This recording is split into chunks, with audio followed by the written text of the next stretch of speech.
lecture would be presented by Dr. Slim Neifar from Chemnitz in Germany, and the title is Modeling and Design of Magnetoelectric Vibration Converters. So please, Slim, start your presentation. Okay, thank you, Professor Litak. So thank you for all. Good evening, all. It's a pleasure to me to give a presentation within the seminar on energy harvesting. Really, I appreciate this initiative to have such seminars on energy harvesting. The topic of my presentation today is about the modeling and design of magnetoelectric vibration converters. So first, let me introduce myself. I am Slim Neifar, Senior Research Assistant at the Chair for Measurement and Sensor Technology at Technische Universität Chemnitz in Germany. I have an engineering degree in mechatronic from the University of Sfax in Tunisia, a Master of Science in Robotics in cooperation with Rice University in Texas, United States, and I obtained my doctorate degree from TU Chemnitz in 2018, and right now I'm doing my postdoc at the same university. So today I will speak about magnetoelectric vibration converters, mainly how to design an efficient and how to have an efficient design and how to understand single effect in these converters in order to benefit from all the possibility to have an efficient energy harvester converter which is able to harvest valuable amount of energy from ambient sources. So to start, the conversion of mechanical excitation to electrical energy, it can be performed mainly based on 4 conversions mechanisms. As it is known, piezoelectric, electromagnetic, and electrostatics, they are well known. Here in this figure, I tried to classify some devices based on the output power and their operating frequency, the resonance frequency. We can conclude for electrostatic and piezoelectric in general, so most of them, they operate at higher frequency and they have also relatively low energy outcome. For the electrodynamic, it has, let's say, relatively high energy outcome, but it has a limited frequency bandwidth. This is mainly because most of the electromagnetic devices, they are based on linear structures, like mechanical spring and so on.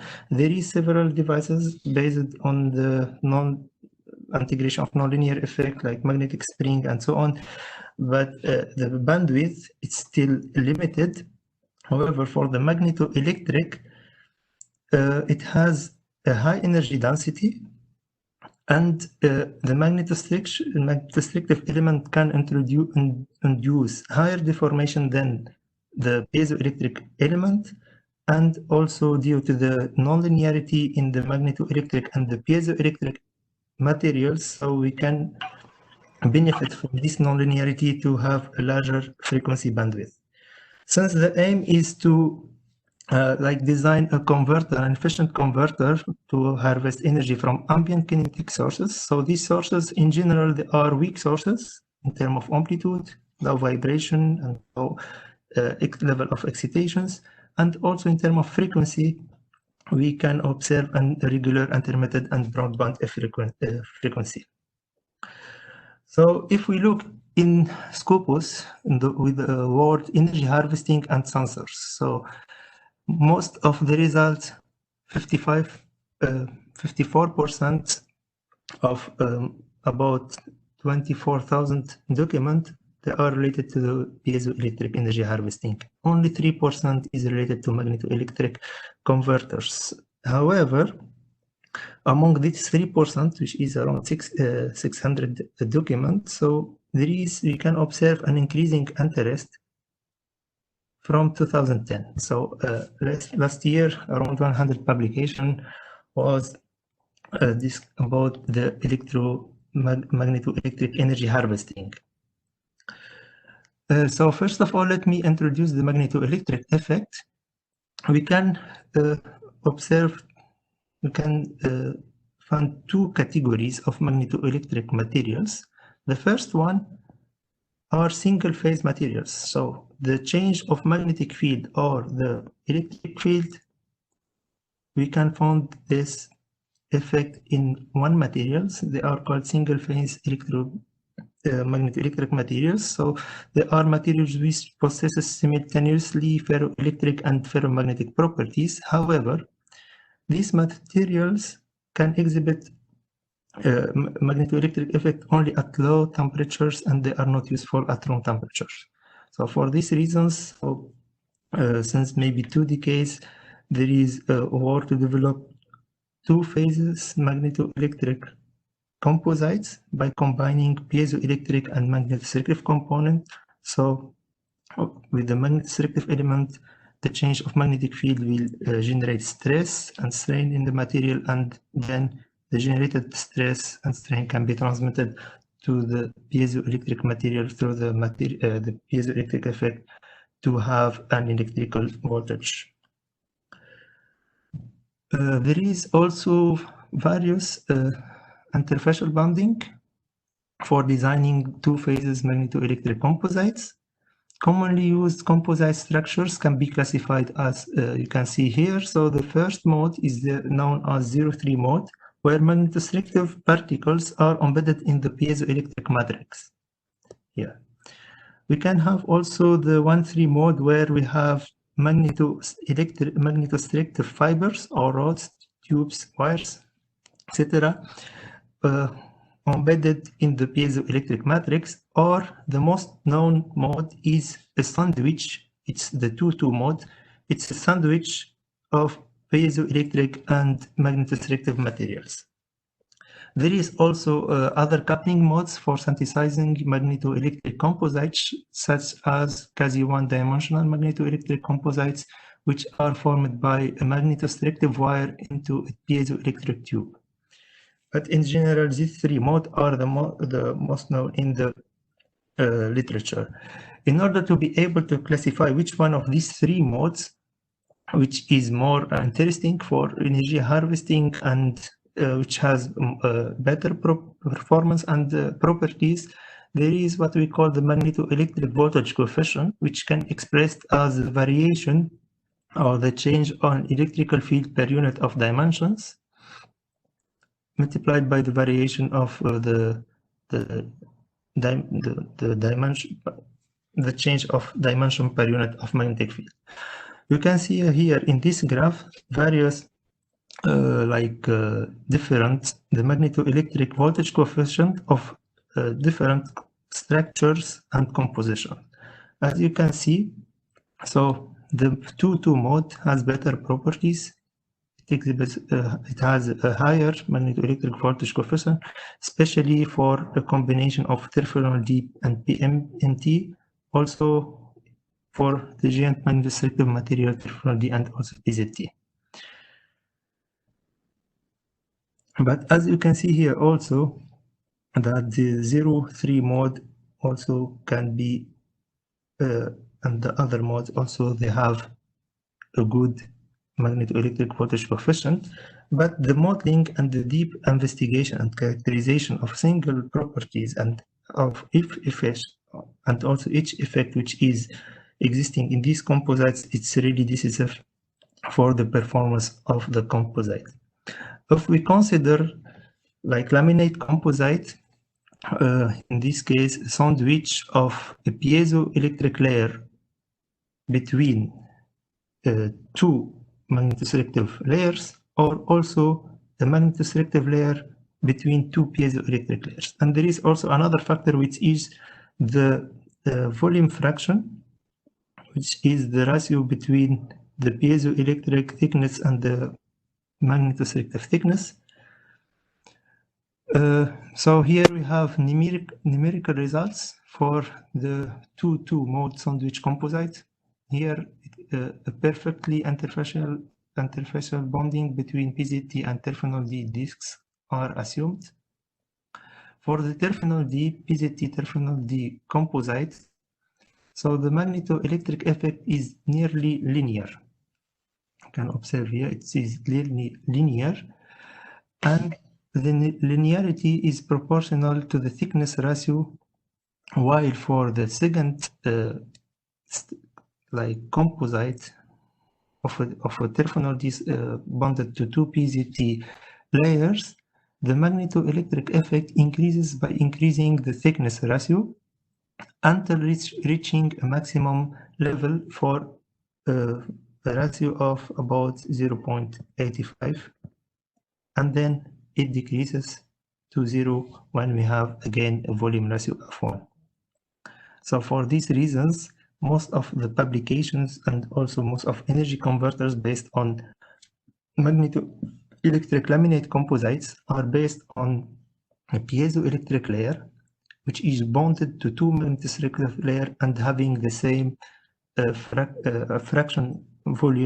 volume fraction equal to 1.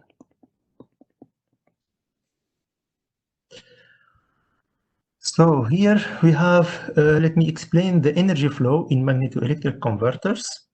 So we have the converter, which is composed of the magnetoelectric transducer, which is the sandwich, and also the magnetic circuit. If we apply a mechanical energy, we can, so it can be applied even to the magnetic circuit or to the transducers. The most important thing is that we have the relative displacement between both of them. And then the variation of magnetic field will introduce and will generate strain through the magnetostrictive effect, which will be transmitted to the piezoelectric layer, but it is not directly. We have an adhesive layer, which in this case, we need to guarantee a good mechanical property of the adhesive layer. And since that the electrical energy will be collected from the upper and lower faces sides of the sandwich, so we need also to guarantee a good electrical property of the adhesive layer, and the electrical energy will be collected, as I said, from the magnetostrictive layer. So there is a lot of parameters in these composites. First of all is the magnetomechanical coupling between the magnets and the magnetostrictive layer. And here we have two main challenges. So the first thing is that we have to guarantee is that at low displacement of the magnets, the magnetostrictive layer should undergo the highest possible variation of magnetic field. The second challenge is that we don't have one magnetostrictive layer. We have two, and they are placed at two different positions. The second point, which is really decisive, is the bonding adhesive layer. So the bonding adhesive layer should guarantee good mechanical and electrical properties. Most of analytical and like simulation, they assume that we have like a perfect bonding between both layers. So the strain generated by the magnetostrictive element will be 100% transmitted to the piezoelectric layer, and the same for the voltage, which is not the case. And also we have another factor, which is the selection of suitable magnetostrictive and piezoelectric materials which fit to the application. So based on the state of the art, so we can see different designs to harvest energy based on the magnetoelectric principle. So most of them are based on the cantilever beam structure, which ensure higher amplitude. And here you can see a selection of main relevant magnetoelectric converters. Several magnetic circuit designs are proposed based on different magnet configurations, and also introducing spiral cantilever beam to increase the bandwidth of the converter. So here I indicated the maximum power output which is reported in this based on the use of these devices at resonance, so around 1 milliwatt, 1.9 milliwatt, or even 0.1 milliwatt. And here it's approximately the same converter, I mean the composition of the converter, and similar size of the magnets to the ones into others, but you can see there is a big difference in the output performance of the transducer. So most of them, they are based on trial and error, and they are still laboratory devices which have been tested mostly under only harmonic excitations. And the most important thing is that no characterization of single phenomena was carried out. So only FEM simulations, and also trying different configuration of the magnets, adding magnetic yoke to concentrate the magnetic flux and so on. But there is no characterization, deep characterization of the magnetostrictive effect, and also of the bonding adhesive layer. And also an factor is the gap between the magnets and the transducer. So most of them, they select a fixed value of about 2 millimeter due to practical reasons, because the magnetostrictive element will be at there is an interactive force between the magnets and this element, so it is also hard to vary this distance. So they fix it in static position, and mostly 2 millimeter from both sides in order to have like stable converter.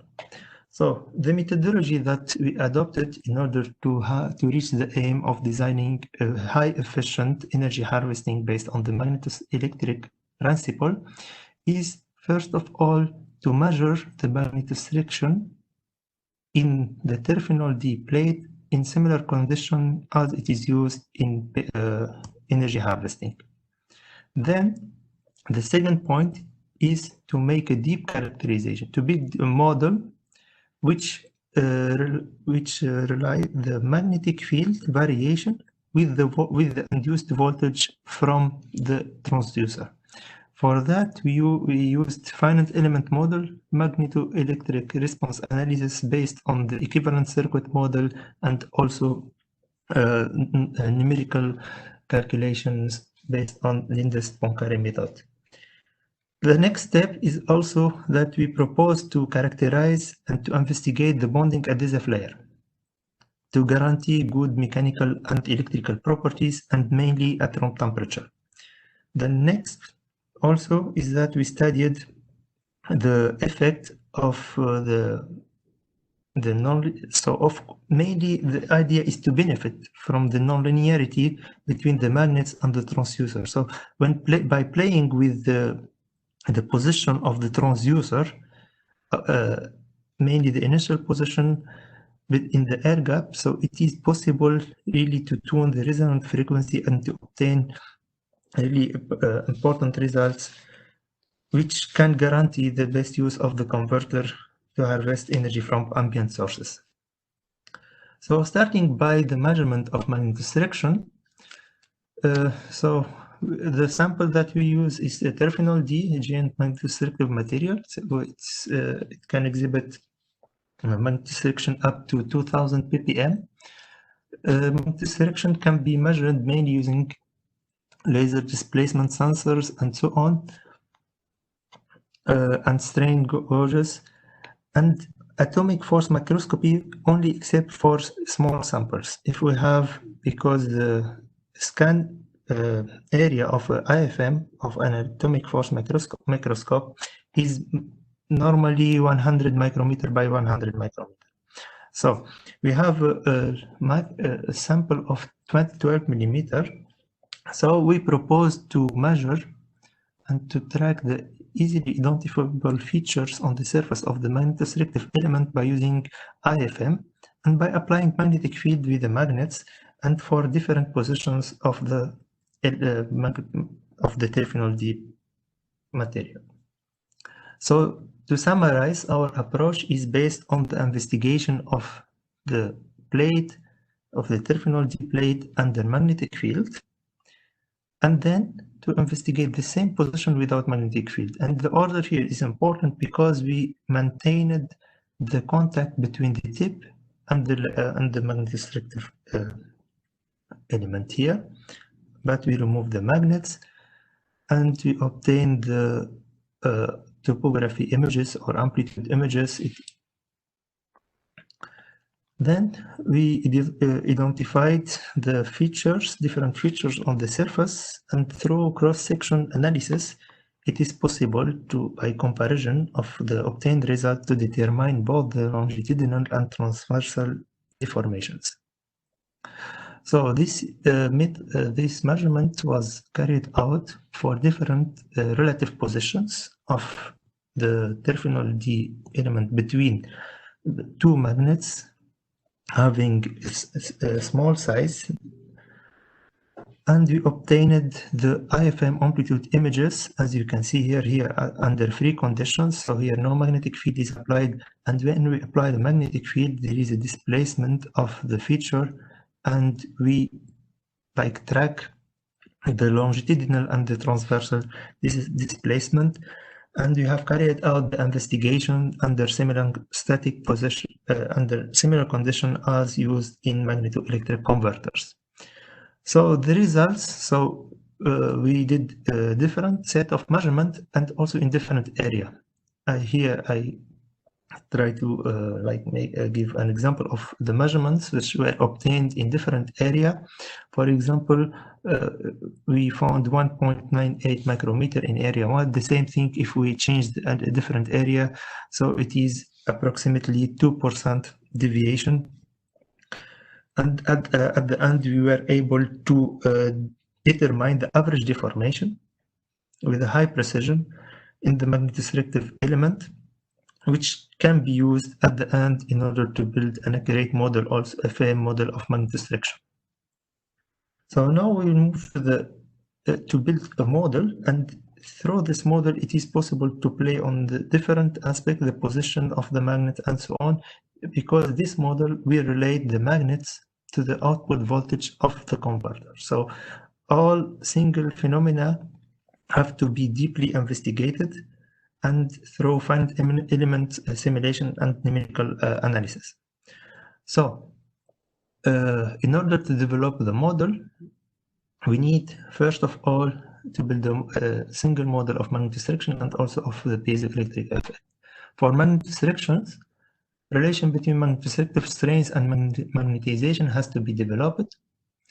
The deformation due to magnetoselection along any direction can be given by this equation, this one here, which relate the magnetoselection by the magnetization along any direction and the saturation magnetization of the material.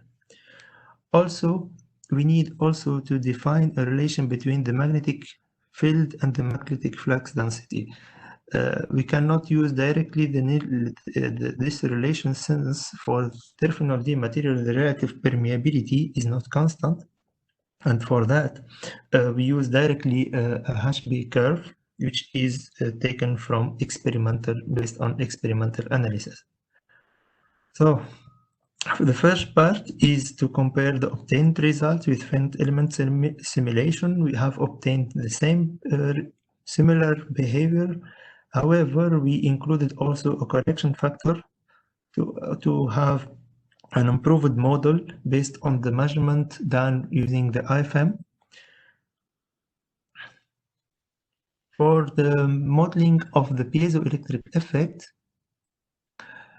two steps are required. The first one is to specify the coupling between the mechanical excitation and the output voltage based on stress charge or strain charge form. And the second one is to introduce a local coordinate system where the Pauling direction is along the x3 axis. So at the end, we have a complete model and just we introduce an air domain to eliminate the effect of boundary conditions. For the magnet, we use the same magnets which have been used in the FIM analysis, so rectangular neodymium magnets. And for the materials, we use terminal D, PMNT, terminal D sandwich, due to the high magnetoelectric voltage coefficient of this sandwich. And for the the ratio, the volume ratio, it is equal to 1, since we used the same thickness for the terminal D and PMT material. So before discussing different configuration, Here I would like to highlight what is the aimed magnetic field design. So what we are looking for before like going ahead with the simulation. So the aim is to ensure a high variation of magnetic fields and not only to achieve a strong magnetic field acting on the transducer, which is more important. What is more important is that for very small amplitudes, the transducer should undergo the highest possible magnetic field variation. And not only, as I said, not only one transducer. We have to guarantee that both of them, they are undergoing the as high as possible. And if we succeed to guarantee this, so this is the first step to have a very efficient magnetoelectric converter. Because if we succeed to guarantee this, we will obtain at the end a harvester which is really very sensitive for very weak vibrations. And this is one of the main aims of this work.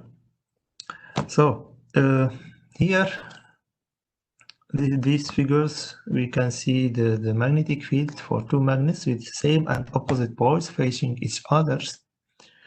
And we adopted the use of magnets in attraction in order to build the magnetic circuit, and we have tested different configuration. Here we have two magnetic circuit designed, 4 magnets.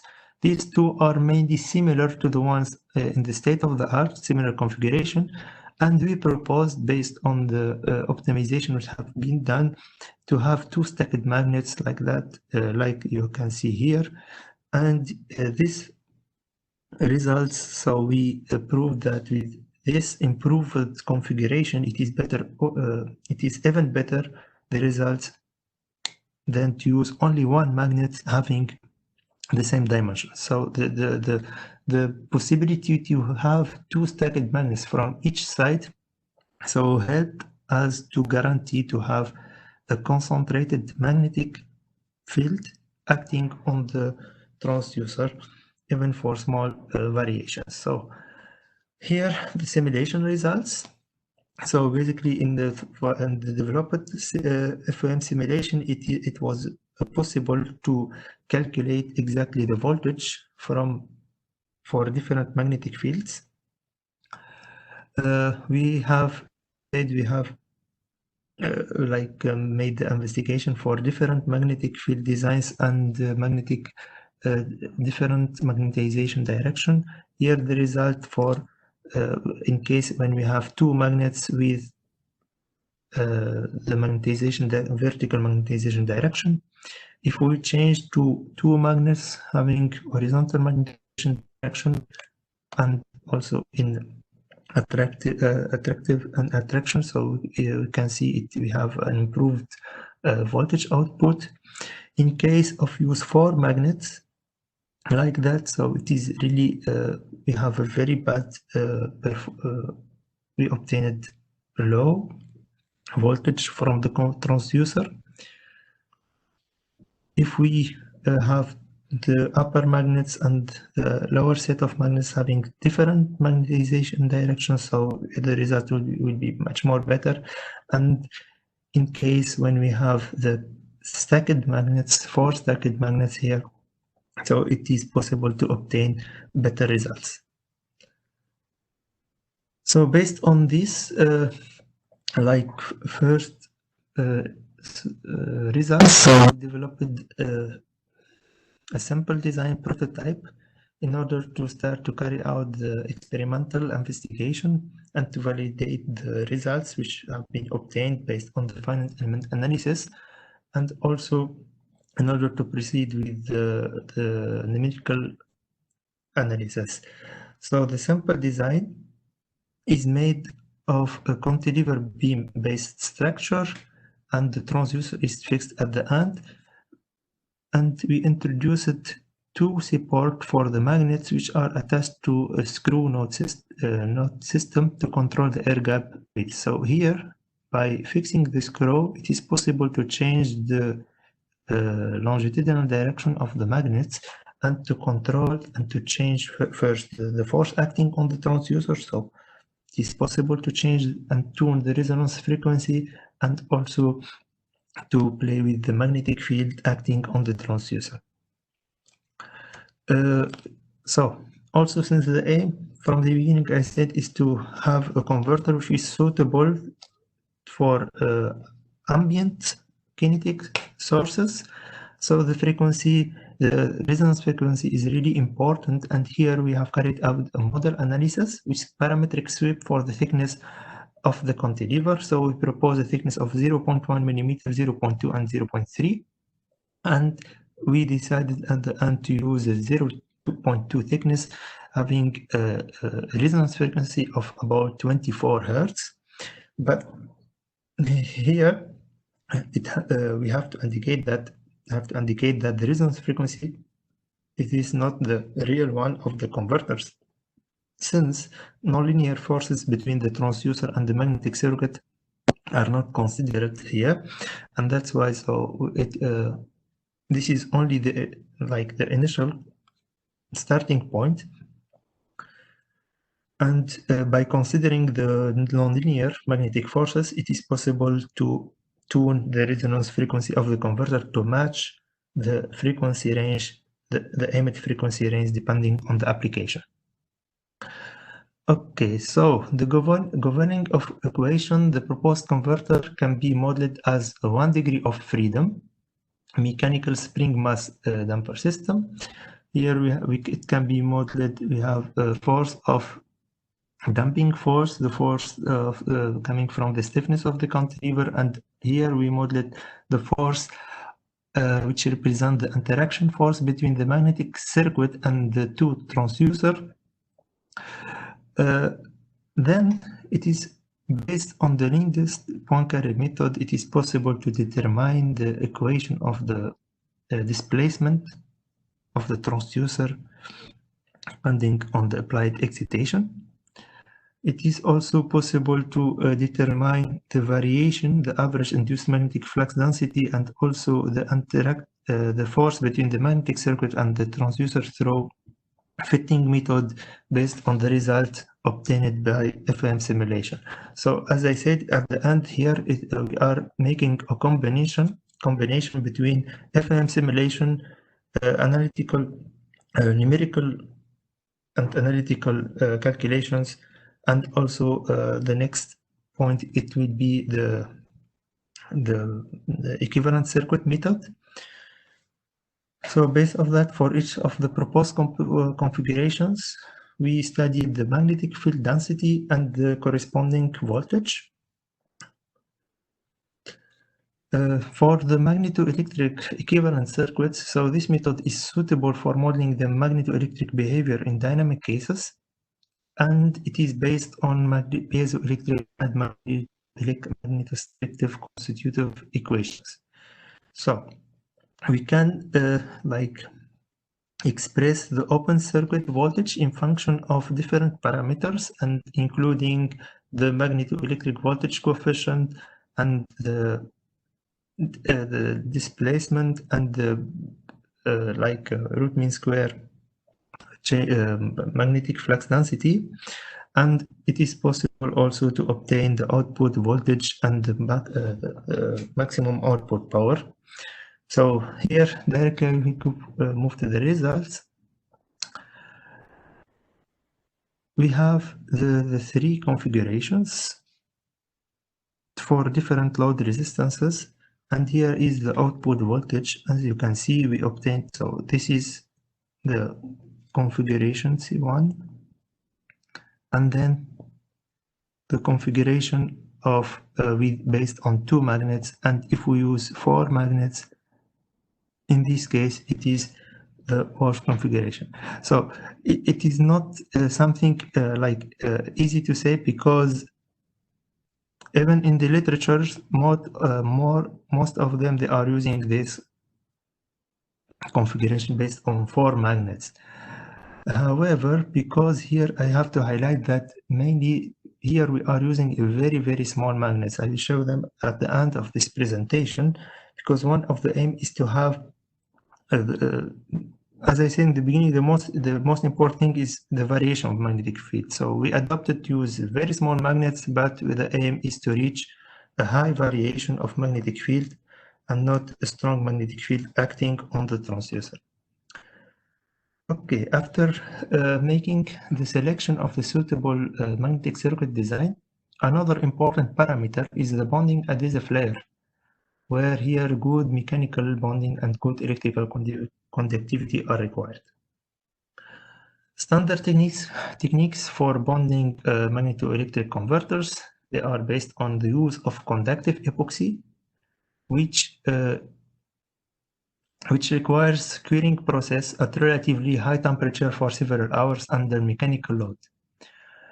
So we proposed an improvement here, and the good thing is that at our chair we have another group who is working with carbon nanomaterials, and they are synthesizing sensors based on carbon nanomaterials. So based on our experience in that, for that, we cooperated with them, and we were able to propose and to make a bonding technique based on the use of carbon nanotubes. So the proposed approach is based on the incorporation of carbon nanotubes in a polymer matrix. The choice of the use of CNT is due to its excellent electrical and mechanical properties, and also its high aspect ratio, which makes it suitable even for low concentration. So therefore, we two magnetoelectric transducers were fabricated based on mixing the polymer with 1% multi-wallet carbon nanotube weight concentration and 2%. Here, it has to be indicated that higher concentrations, by adopting higher concentrations, it is difficult to mix the nanocomposite with the polymer because of the high viscosity. So that's why we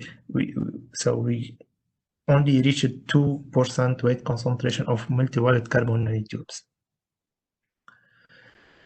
Okay. Based on the literature, first of all, a very important parameter is that we have to reach a thinner interfacial bonder film thickness, because it can guarantee better magnetoelectric response of the laminate composite.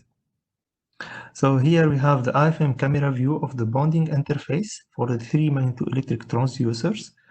The first one, the first magnetoelectric composite based on conductive epoxy. And here we have a combination between polymer and 1% multi-wallet carbon nanotube, and the last one, polymer with 2% multi-wallet carbon nanotube. And based on the IFM here camera view, you can see that the thickness of the film, it's in the second and the third, in these two cases here, it's thinner than the thickness of the bender film here in the case of using a normal conductive epoxy. So in order to make the comparison between the three transducers, so we use the prototype, we fixed the three transducers to three different to the same cantilever, and we did the measurements, the experimental measurement at the same, under similar operating conditions. So exactly the comparison was made at the resonance frequency of 45 Hertz. So here the obtained the results for the voltage output and the power output for different load resistances. And here we have found significant improvement based on the use of epoxy when using the bonding technique based on epoxy and 2% multi-wallet carbon nanotubes. So as I said, maybe if we increase more the weight concentration of CNT, we could have better results, but for the bonding would be a little bit difficult due to the viscosity problem of the solution. So for that, we will adopt the magnetoelectric converters based on bonded with using 2% CNT. And here another advantage is that these two converters were fabricated at room temperature, so there is no need to have a high temperature. So we reached good mechanical and electrical properties even at room temperature. And for the first one, it was carried at about 60 or 70 degrees Celsius for 2 hours, I think, and in order also to avoid the depolarization of the piezoelectric material. Okay, now so let's move to the experimental characterization of the converter. And also here the aim is to investigate the frequency bandwidth when changing the relative position of the magnetic circuit and the transducer. So we studied the influence of the air gap width, basically using the screw knot system. As I said, we started with the first configuration based on the use of only 2 magnets and for an air gap width equal to 70 millimeter. So under these conditions, the peak-to-peak voltage obtained from the converter was about 12 volts, and it is for a resonance frequency of 30 Hz. If we reduce the air gap to 60 millimeter, so as you can see here, there is a shift in the resonance frequency of 15 Hz. So we have a new resonance frequency of 45 Hz, and the output voltage is about 21.5 Hz. If we continue decreasing the air gap width to 50 millimeter, so again, a new resonance frequency of 55 Hz and a higher peak-to-peak voltage value of about 28 volt is observed. So by playing with this the screw knot system and the relative position between the magnets and the transducer, so we can benefit from improvement in the resonance frequency, improvement in the voltage and the efficiency, the converter efficiency, and also it is also possible to be used as a method to tune the energy, to tune the resonance frequency of the converter to match the aimed frequency, as I said. So these results were obtained for the magnetic circuit design based on the 2 magnets. If we compare the obtained results with like the improved and optimized configuration based on the use of 4 stacked magnets for the same air gap width, in this case 50 millimeter, the same air gap width, you can see that from 28 volt peak to peak we can reach the level of 46 volt peak to peak, and with a resonance frequency of 65 Hz. And for this configuration, based on the 2 stacked magnets, it was possible to even fix an air gap width of 40 millimeter. So actually this was not possible with this configuration, because if we change to 40 meters, so the magnets and the transducer and the magnet will be stacked with each others. Well, sorry. So they will be stacked, and so the cantilever will not move. But for this, because we have a different magnetic field distribution, it is possible to fix it, and it was stable and so on at 40 millimeters. So we have only 1 millimeter separation from each side. So 1 millimeter from this side and 1 millimeter from this side. And we obtained an output voltage of 120 volt peak to peak and a resonance frequency of 40 Hz, which correspond to an energy, to a power output of about 2.4 milliwatt. So this was the characterization under harmonic excitation, but as I said, the main aim is to have a converter suitable to harvest energy from ambient kinetic sources. For that, we propose to make the measurement and the evaluation under random vibration profile. We propose to have the measurement under two different profiles. The first one with no dominant resonant frequency. It's a random vibration profile generated with MATLAB, which has a maximum vibration amplitude limited to 1 millimeter. The aim here is to evaluate the improvement of the magnetomechanical coupling. The second profile, we measured the vibration from a lone Mauer, and we obtained the acceleration profile. And as you can see in the fast Fourier transform, so it includes several characteristic frequencies in the range between let's say 60 to 90 hertz. And the aim here is to evaluate the advantages of the tunability of the resonance frequency of the converter based on the on the screw node system. So let's start with the profile, which has no dominant resonant frequencies.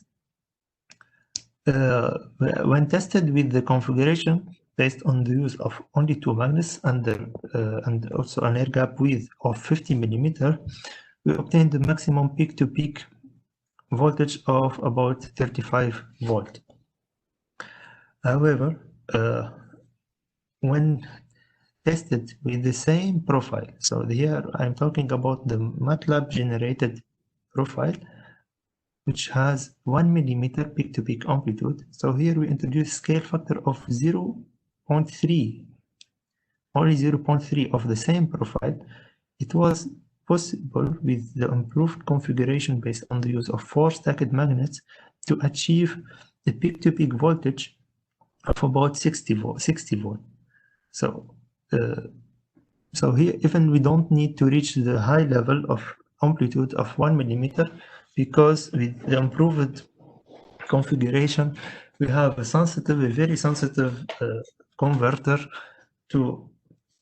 for even very low kinetic energy. So here, when tested with the converter, which has several characteristic frequencies, so again, we start with the solution based on only the use of two magnets with one scale factor of the measured acceleration profile from the lone Mauer. We didn't get any output from the converter, and it's clear because the resonance frequency of this converter for this air gap width is 45 hertz. So it is maybe not really close to the resonant frequencies and characteristic frequencies of this profile. If we make this the configuration too, and we selected the 15 millimeter here air gap width with the 4 stacked magnets, so this solution has a resonant frequency of 64 hertz, and that's why it is possible to reach and to have here output voltage of about, let's say, from 20 to 40 volt. So here we selected 50 millimeter because it has 65 hertz. If we select the 40 millimeter air gap width, so we have a resonant frequency of 40 hertz, which is not suitable. It's suitable also, so we can deliver a valuable amount of energy also, but in this case 50 millimeter was better. And here we have this flexibility in the design by just tuning the relative position between the magnets and the transducer in order to reach the aimed to benefit from the tunability of the resonance frequency. So to conclude here, if we compare the achieved results to other publications based on the use of single magnetoelectric transducer. Here the comparison is based on the maximum reached output power. So here we achieved a power of about 2.4 milliwatts at a resonance frequency of 40 hertz. But the main also aspect with this converter, based on the selected configurations and so on, is that we can tune also by simply changing few millimeters, 1 or 2 millimeters, the relative position. We can also achieve a high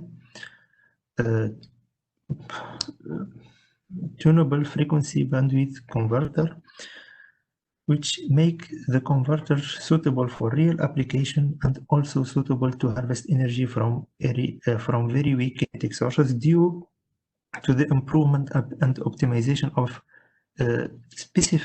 single aspects in the converter.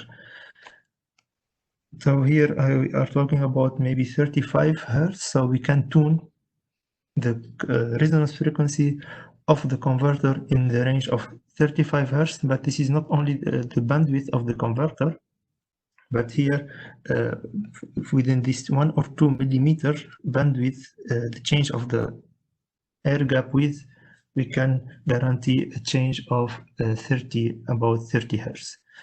So these results were achieved with a very, very small magnet size. So as you can see, this is the magnet which has been used. So we used 2 stacked magnets from this one, from both sides of the converter. So to conclude here, so the model-based design of magneto-electric converters, it's really important. Since we have a different phenomena, so we have first to understand the single phenomena in these converters. So the direct measurement of magnetic structure is important. It has to be carried out also under similar conditions as used in vibration converters. The use of a magnetic circuit design based on the use of stacked magnets allows to provide large magnetic field variation and under relatively low excitation amplitude. Also, a very, very decisive improvement was the use of a bonding adhesive layer made of CNT and epoxy, which can ensure good mechanical and electrical properties at room temperature. And here, more characterizations so have to be carried out in order, because possible improvement also can be made here in this at this point, exactly at this level. And the resonance frequency of the converter can be tuned simply by adjusting 1 or 2 millimeter the relative position between the magnetic circuit and the transducer. And for that we can based on this point also, it is possible to have a harvester with a tunable frequency, which can be also used to harvest energy from ambient kinetic sources. So at the end, thank you for your attendance, for your attention, and yeah, thank you also for Professor Litak for this invitation, and waiting for your questions. So thank you very much. So we are waiting now for some questions which you can ask by chat maybe. However, I just want to give one comment because I think that maybe one of the assumption which was done by you in this structure was that you used very symmetric structure, and I mean that, for example, the top of the sandwich was the same as a bottom. So is it important assumption in your study? The symmetric beam, yeah. So you mean about the structure itself, or only the converter, the transducer? The structure of the beam is like a sandwich, but you have the symmetric distribution of the layers.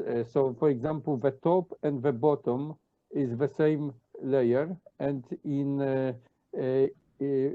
inside there is, for example, the piezoelectric, layer, which is also symmetric.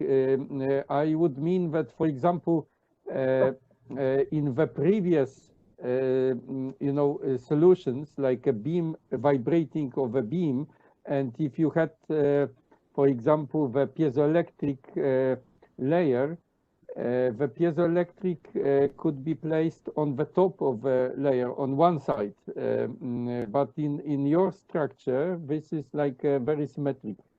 So is it special reason that you did such a symmetric structure, or this is like one of the assumptions which you thought that this is the best for the efficiency?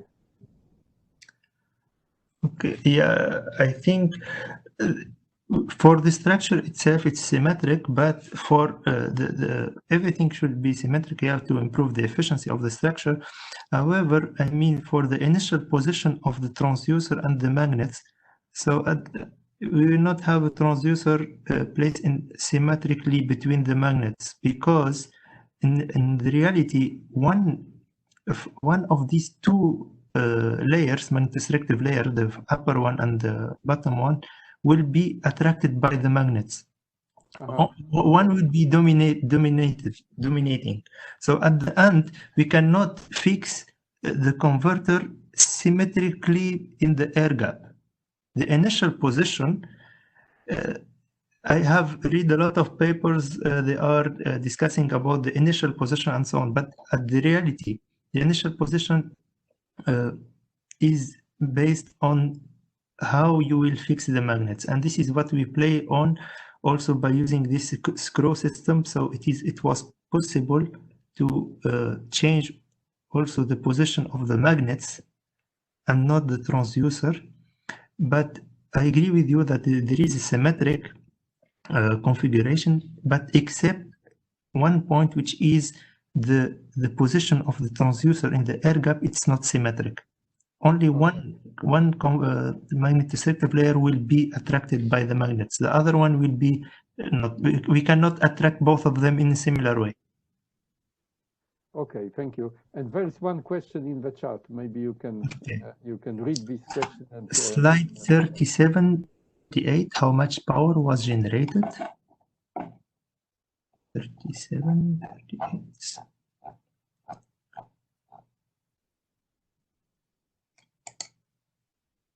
Oh, okay. So I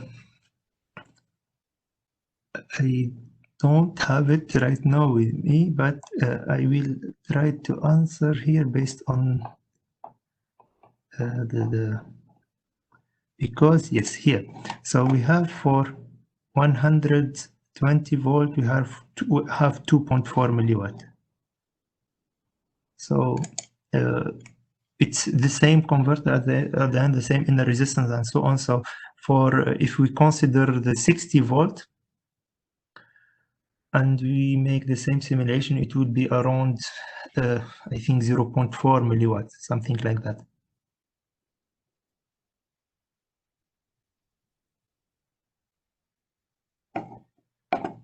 So there's the next question. Yeah. So slide 39. What was amplitude acceleration? Same as part of. Just one moment. I need to go back. 39. What was amplitude acceleration? Same as part that were compared. Yes, we tried to guarantee this for the comparison. However, I cannot guarantee 100%. So the point here were mostly for 1G accelerations. In some papers, so they didn't indicate the performance under 1G and so on. So I tried to make analogy, but we tried in this comparison to take into consideration the effect of the amplitude and the acceleration. The software which has been used for FEM analysis is COMSOL Multiphysics. Because here it is really we need the multiphysics software, and the main difficulty was to build the model of the magnetostriction, since the software, it has already a model for piezoelectric materials, but for magnetostrictive materials, so we need to build it by ourselves from zero. Hello, thank you for the good presentation. Thank you. It is a very interesting topic to combine two smart materials to harvest energy. If I am not mistaken, you said that the proposed system has a wider bandwidth than other systems. However, it is actively adjusted to match the resonance frequency. Do you know some technique, or did you find papers to passively increase its bandwidth without having actively adjusted? Yes. So what in the beginning I said it has a high bandwidth. And here you can, if I show the results before even adjusting the magnetic, the resonance frequency, it has a high bandwidth because you can see here the behavior. So for magnetoelectric transducer, we will have mostly this behavior. So in the beginning, the first part, we will have very low output, because at this level, the kinetic excitation is not enough so that to guarantee to move the transducer. And here the magnetic force, the attractive force between the magnets and the transducer is higher than the excitation. And then if we reach this level, so we start to have a high output, and then we have, let's say, we will have it will not drop fastly. So that's why it is said in the literature that it has already a high bandwidth. So if we here I didn't continue, we have some problems with the shaker to go with a high frequencies, but in general, comparing to other electromagnetic or piezoelectric converters, it has already high bandwidth.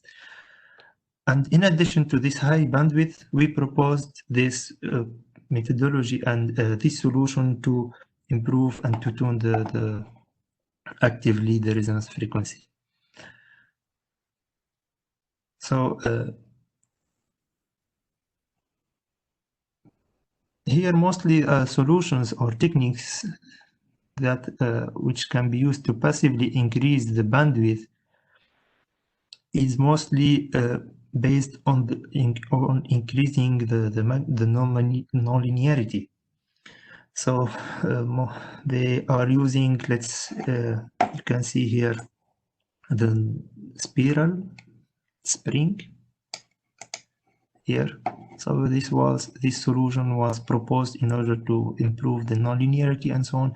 But as I said, because most of them, they are based on trial and error, so it's just combination of some solutions which could be efficient, but because of the lack of the investigations, so we can observe different performance and different. So here maybe they reached the aim to have a high bandwidth for this solution based on the spiral spring, but for the output, they have only reached the level of 0.1 milliwatt, which is for for the magnetoelectric vibration converters, very low output power level. Okay, I think I answered the questions. There's another question on the slide 34 graph. Yeah. Frequency progressively increasing. Yeah.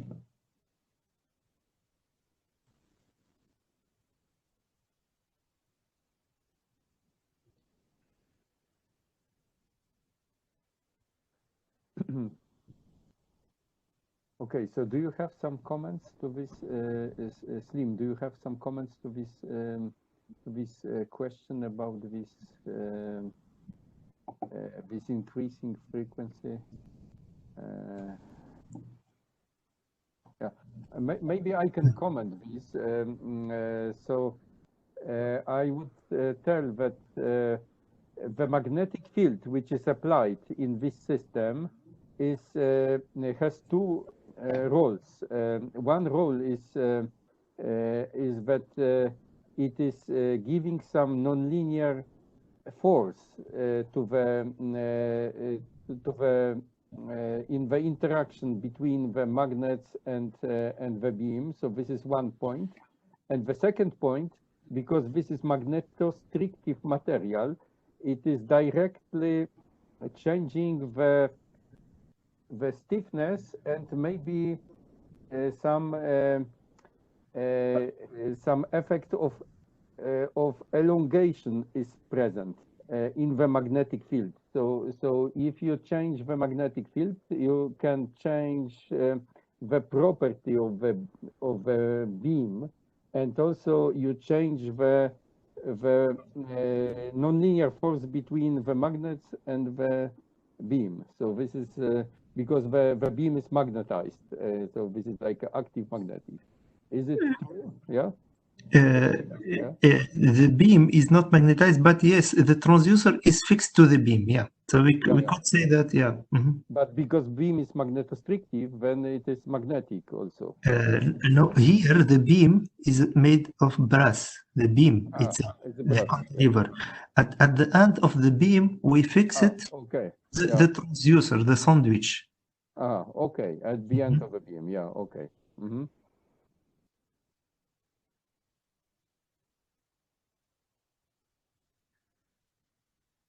So here also another advantage of magnetoelectric converters is that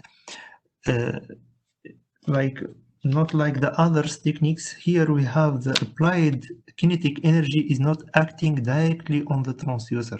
It is like wirelessly, so it's contactless. You have, because the change of magnetic field is acting on the transducer. And based on that, so we can also reduce the aging and other problems, and also wiring problems in the converter and so on. Okay. Sorry, I think the last question was about this figure. If you were moving in frequency from left to right or from the right to the left, that was the last question, I think, which was written in the chat. Comment on that? Okay. You know, this figure, you look at it, where the frequency versus peak-to-peak voltage. Were you increasing the frequency and going from the low frequency to the higher frequency? Yes, here when it was when increasing the frequency from low to high. I have written also in some papers that it will be different if you reduce, if one will reduce the frequency from high to low frequencies, the different results will be obtained. Salim, this is my case here. I wrote the questions. Can you hear me? Yes. Yeah. So thank you. So yeah, the reason why I asked this is from an applications perspective. We may have a resonant frequency in an application that could move, either above or below the resonant frequency. So yeah, I was guessing that your graphs were done on the basis of the frequency progressively increasing, but it's always very interesting to understand then if the resonant frequency reduces, how similar is the curve, just to give us a feeling for the amount of power we can extract as that resonant frequency might move in a real life application. So be very interested to see your results, drawing the curve the other direction as well. Okay. Is it similar power levels? Could you please repeat the question? I didn't get the question. Sorry. So if, for example, if you go from 60 hertz back down to 50 and 40 hertz, the graph is going to be different. But will the power levels be similar? Will it be a similar shape, or will it be very different? If we go from high to low frequencies, the result will be yes. It will not have the same behavior. Yeah, but my question is how different? I know you cannot draw it, but is it very different or just? So it's not completely different. Only a shift. We'll have a shift of the results, And mainly this behavior, because here this behavior will appear only if we start to increase the frequency. Because here we need to reach a level where we can have a higher excitation than the attractive force between the magnet and the transducer. But Yeah, so I'm not an expert, but yeah, but what I'd expect is that as you go down in frequency, the point at which it drops there at 45 hertz, that it will probably be a lower point before it drops back down again. yes, Because of the excitation levels. yeah, I know. I can send you some papers about that. It is really in this case we didn't make the measurement really, to be honest. But I have read some papers which have studied this phenomena much more deeply. Okay, So, thank you. If you could share some of those paper links with us, we would appreciate it. okay, yeah. Thank you. I will send it to maybe Peter. Yeah, if Piotr could share them, we would appreciate it. Okay. Thank you. Well done.